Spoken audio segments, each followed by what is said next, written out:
Welcome to the Critical Media Studies Podcast. We're your hosts, Mike Rapici and Barry Falk. Dr. Rapici, how are you this evening? Dr. Falk, I'm doing quite well. How are you? I'm doing well, and I'm eager to talk about The Honest Broker, our Substack friend of the podcast, because Indeed. we talked about him before.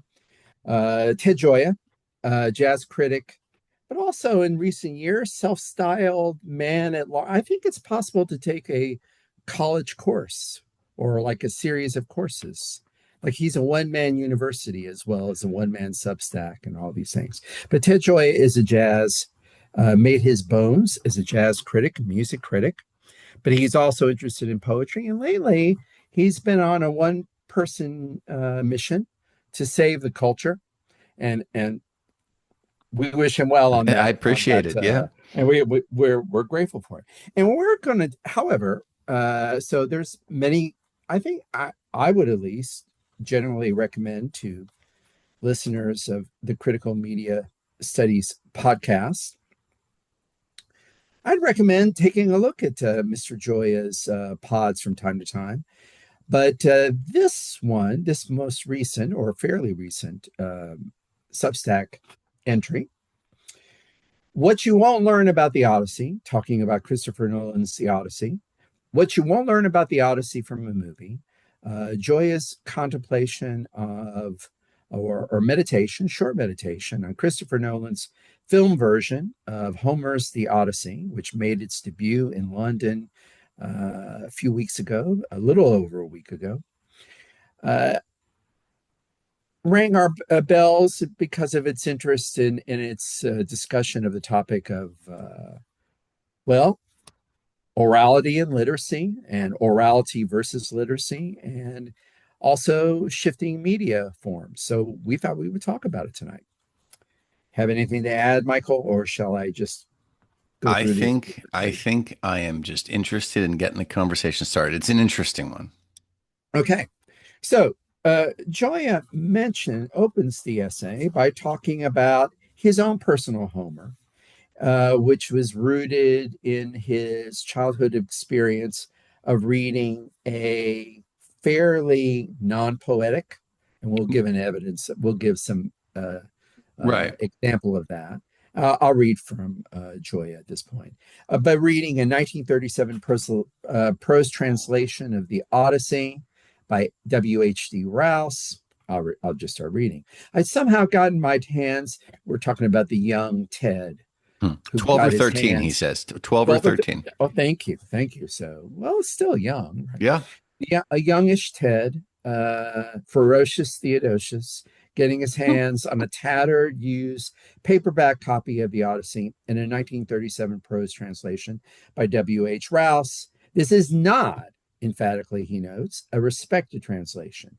They will never assign Rouse's version of Homer at an Ivy League college.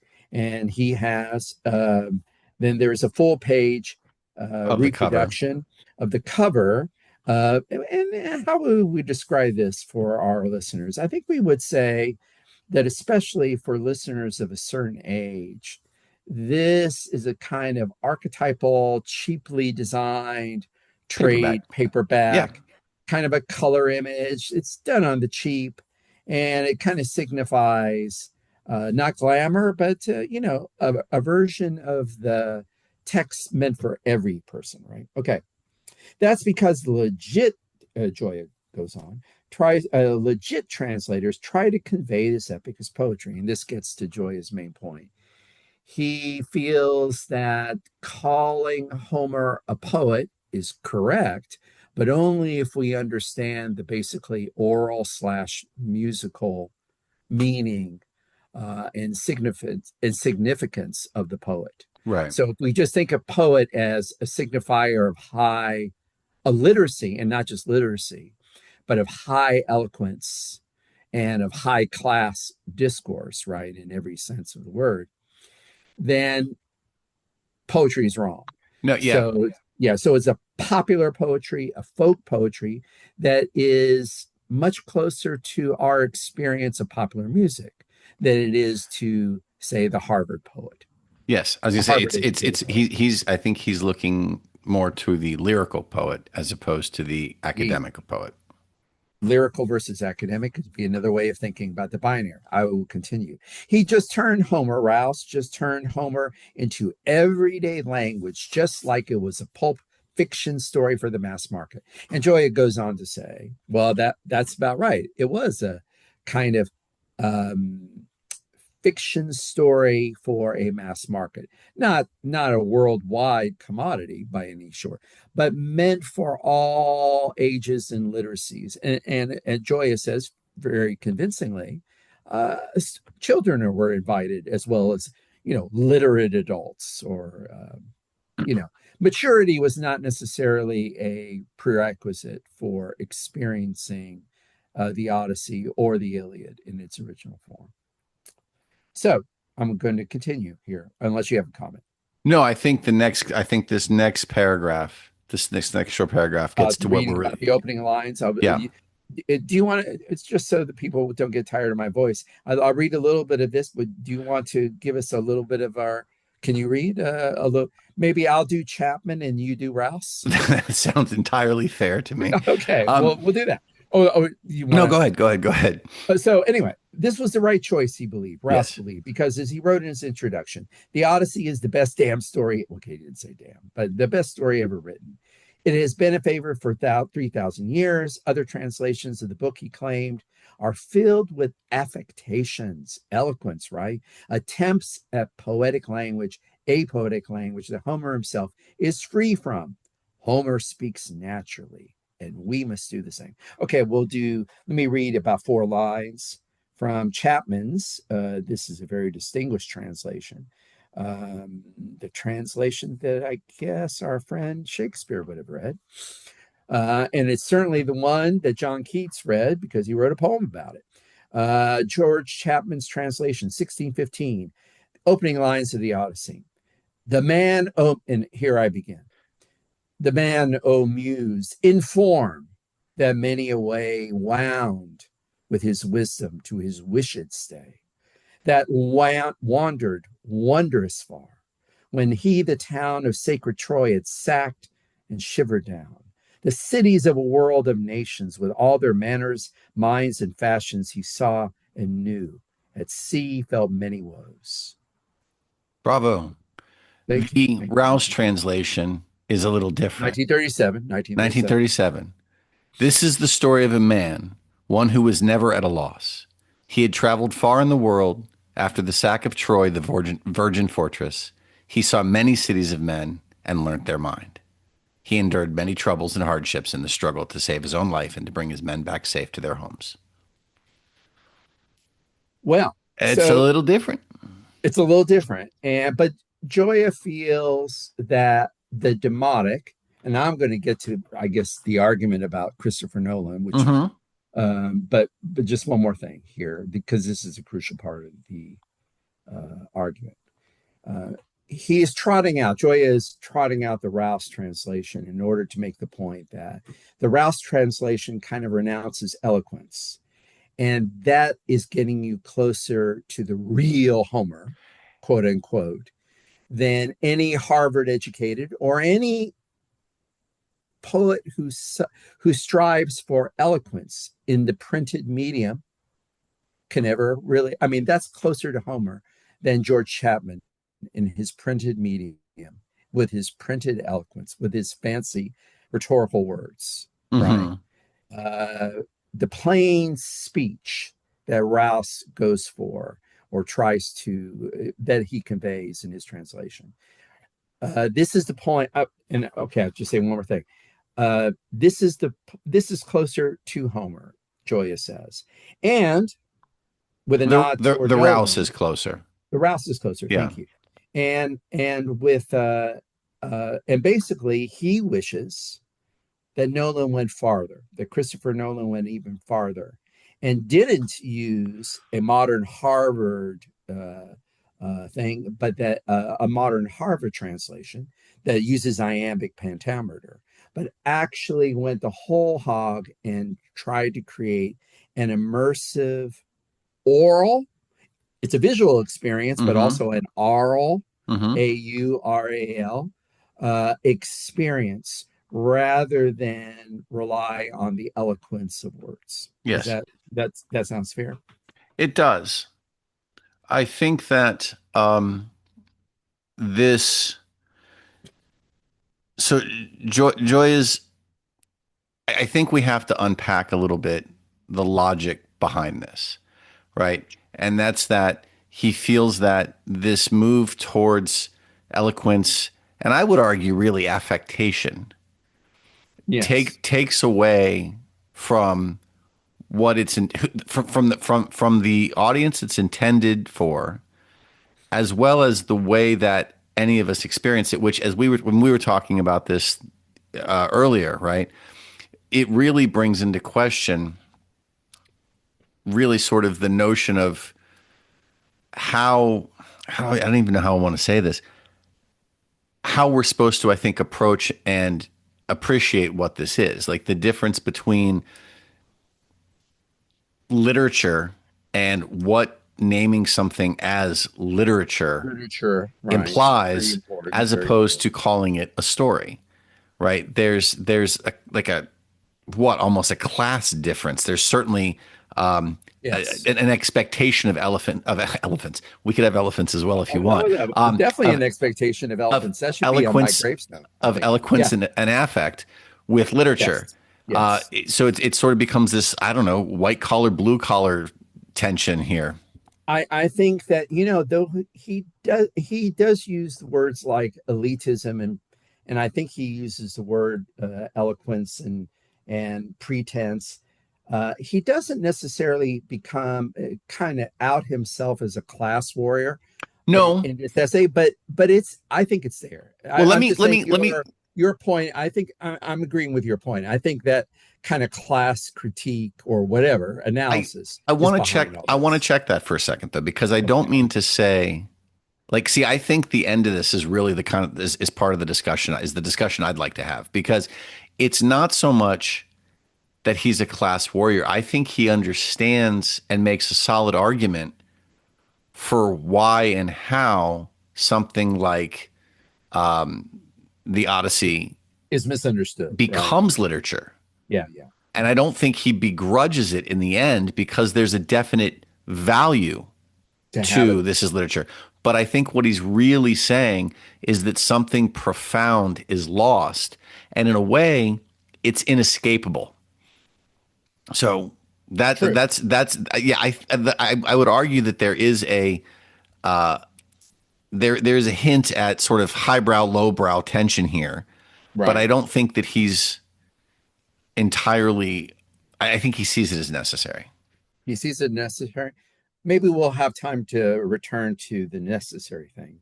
But Yeah. let me just dip into the text one more time, maybe our last time, to read these things because these two short paragraphs totally emphasize and underscore what you just said.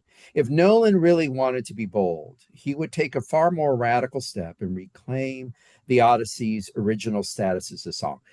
This, Michael, is what you were just talking about. Hmm. What was lost? Right. The Odyssey's original status as a song.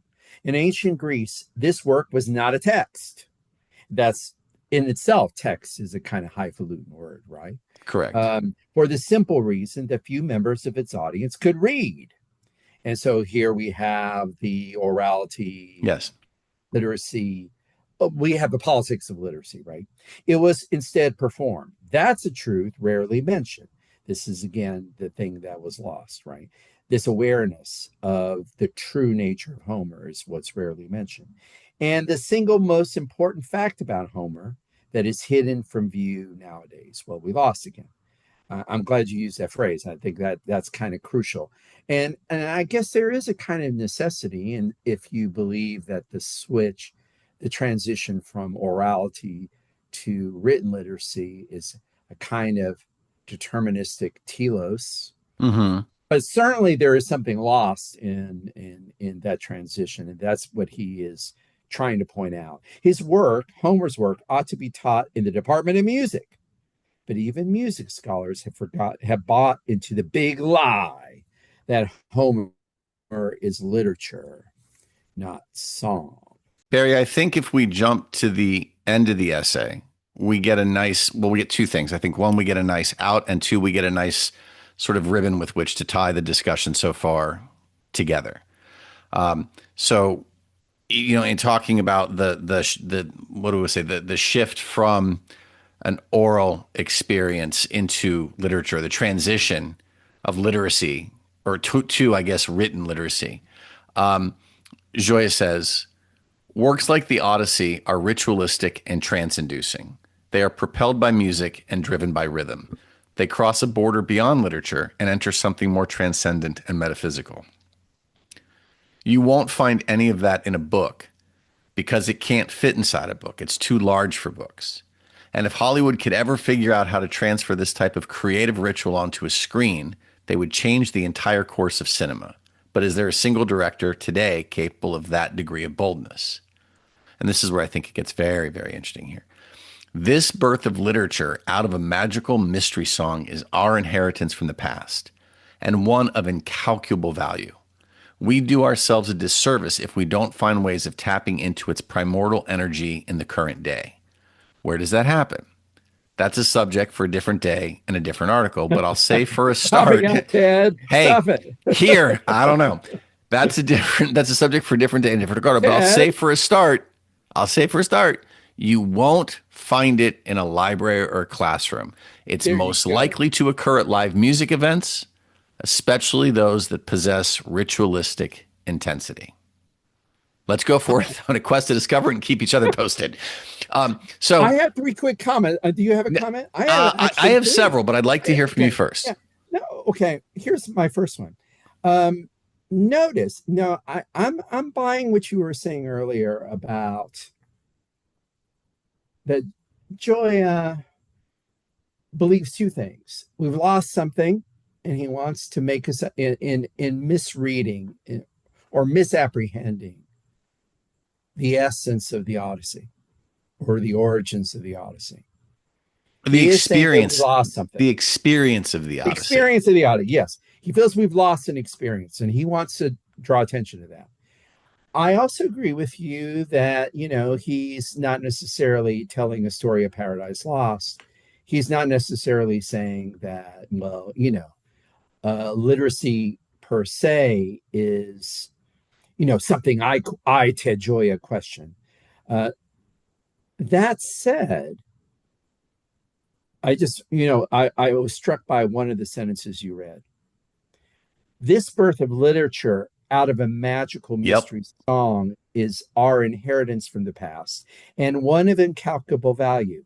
Now, the irony is, I don't think that, or my remark is this, that sounds dialectical. You have literature, and that's a value. And then you have the thing from which literature sprung out of, Yes. right? And that's, of course, a valuable inheritance for the past.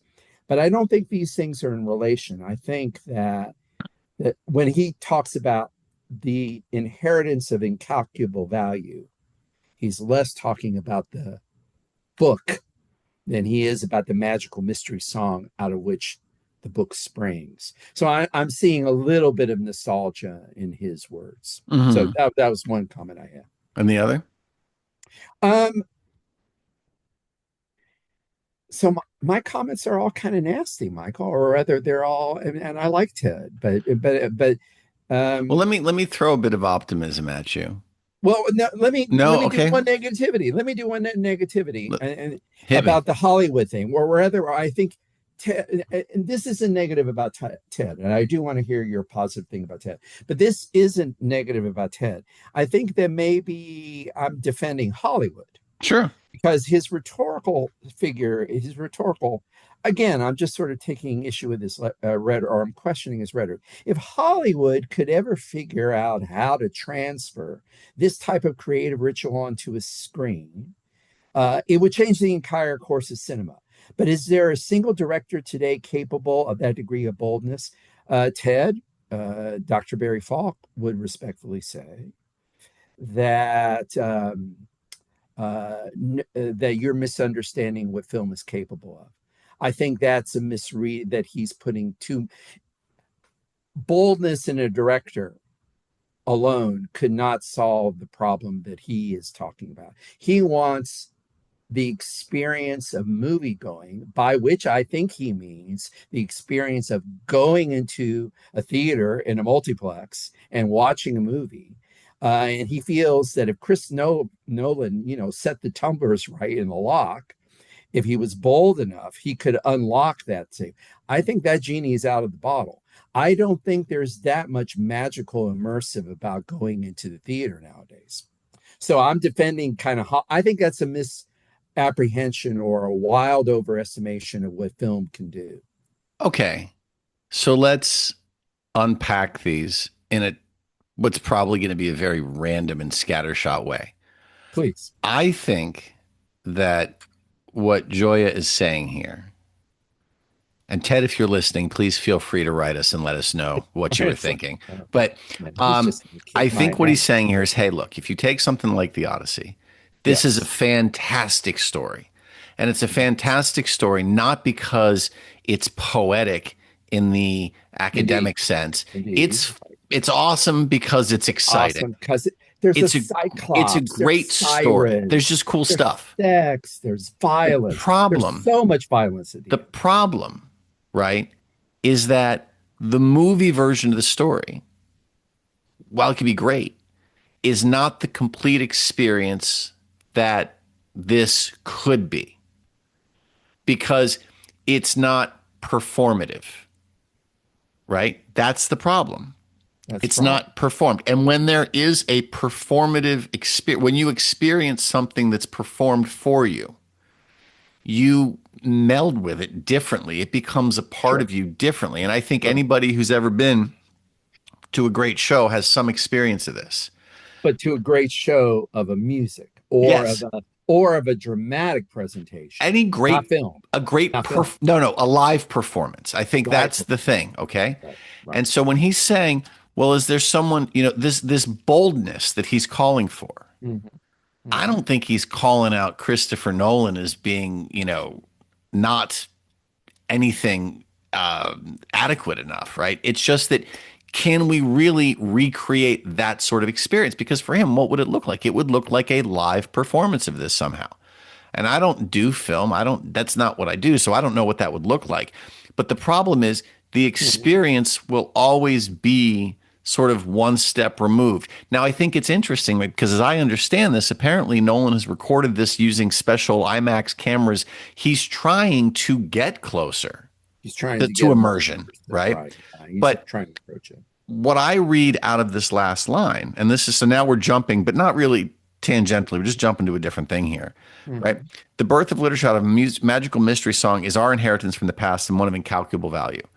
I Hmm. don't think he's necessarily talking about all literature, but I think that if we're talking about pre-literate literature, turning these poems, these performances into a text is Hmm. a massive gift because it preserves it. He says earlier that the performer who recited the 7-day song, right? That's inconceivable by Harvard standards. You can't do that. So the fact that we've translated this into a text preserves awesome stories. Right. Okay. We do ourselves okay, and one of incalculable. We do ourselves a disservice if we don't find ways of tapping into its primordial energy in the current day. Hmm. We need to understand this as a performative thing. What we're getting is awesome, but it's less awesome than its original performed experience or the experience of it originally as performed. So and then he says it's most likely to occur at music events and those especially that possess ritualistic uh, intensity. I think he looks at literature as the thing that saves pre-literate storytelling because it goes away otherwise. It makes it portable, it makes it accessible, it creates a discipline and a dialogue around that discipline, and that's wonderful and to be celebrated. I don't think and this is what I said earlier, I don't think he's looking at high art and saying this is elitist and bad. I think he's saying it's great because it exists.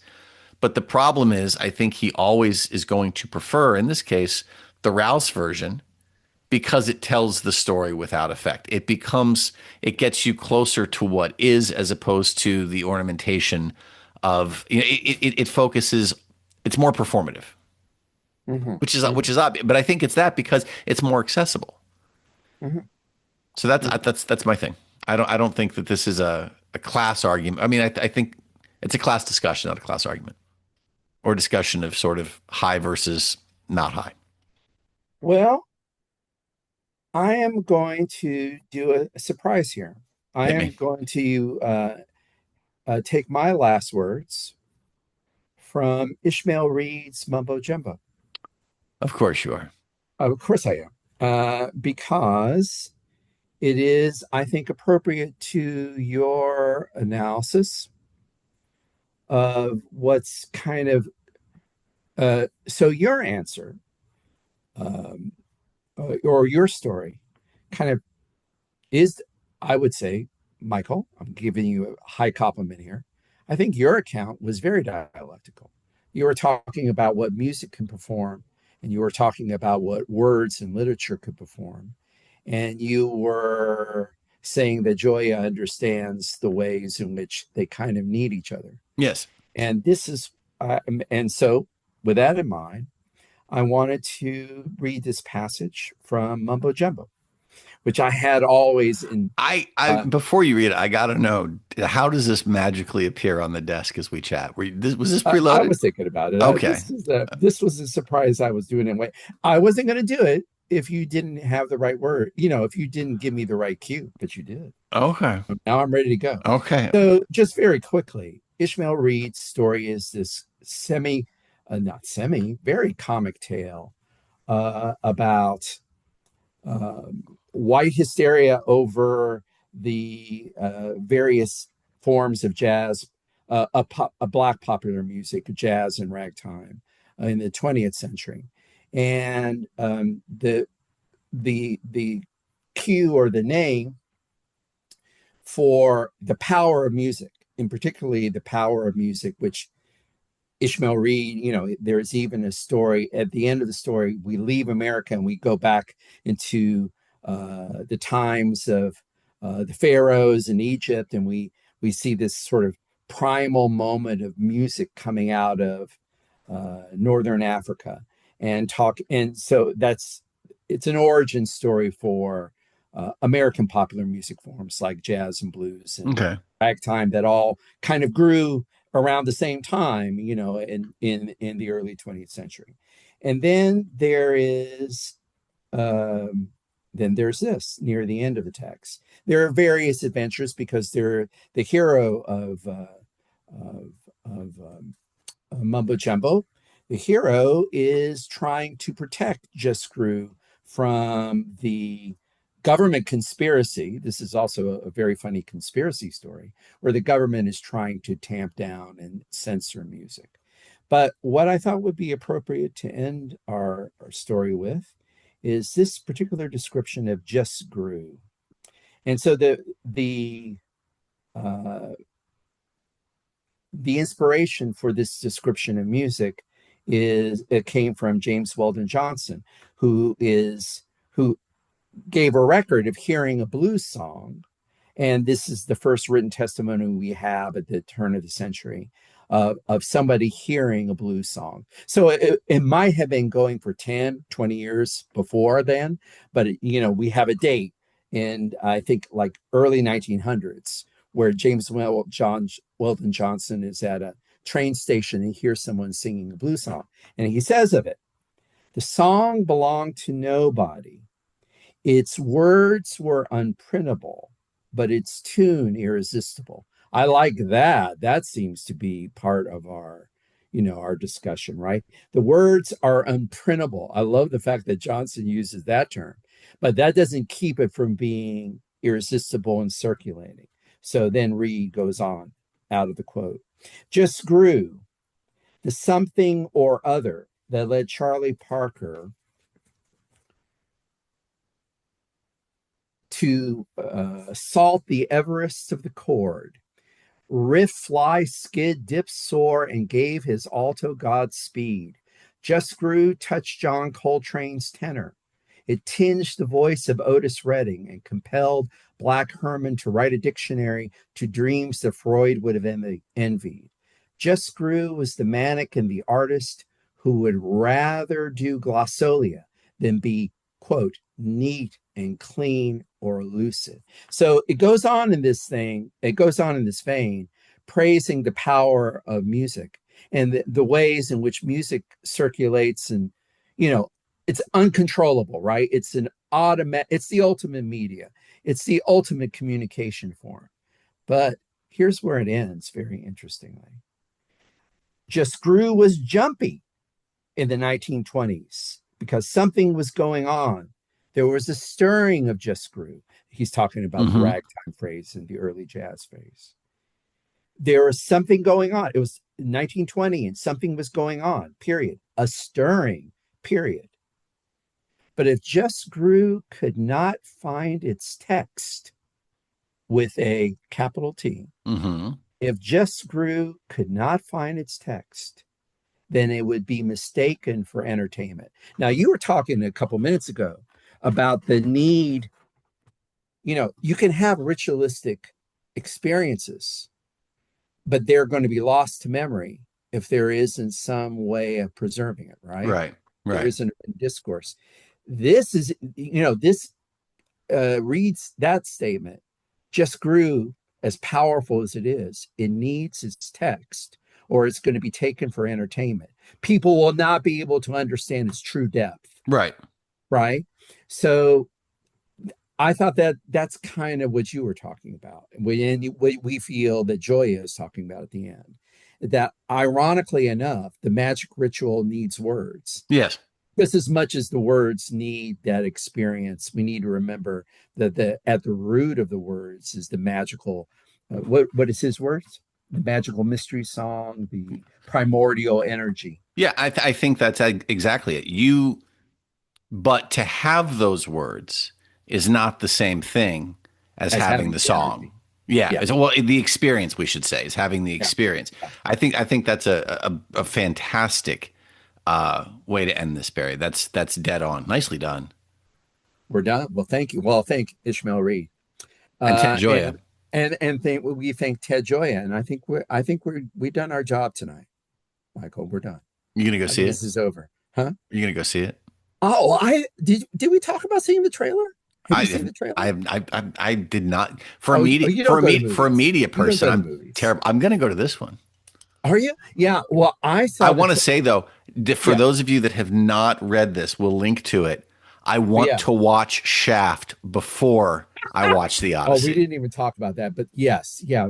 Go into see the Shaft video that's embedded in here. That's really crucial. No, I did. If you get a chance to I want talk to about that. watch the movie Yeah. before. Yeah. I want to watch the whole thing again before I go to watch this. Yeah. Yeah. Yeah. To get the full experience, No, Barry. the trailer looks great, and I'll just say this: Are you a Robert Patterson fan? Eh, Yeah. eh. This is going to make you a fan. I think it Okay, is. okay. All right. All right. I couldn't wait. I can't wait. All But right. anyway, that's it. This was That's it. fun. I'm I'll done. I'm done. Bye bye. we'll do this again soon. Bye, Bye Barry. bye. We're done. Michael, it's always a pleasure. Thanks again. Take care.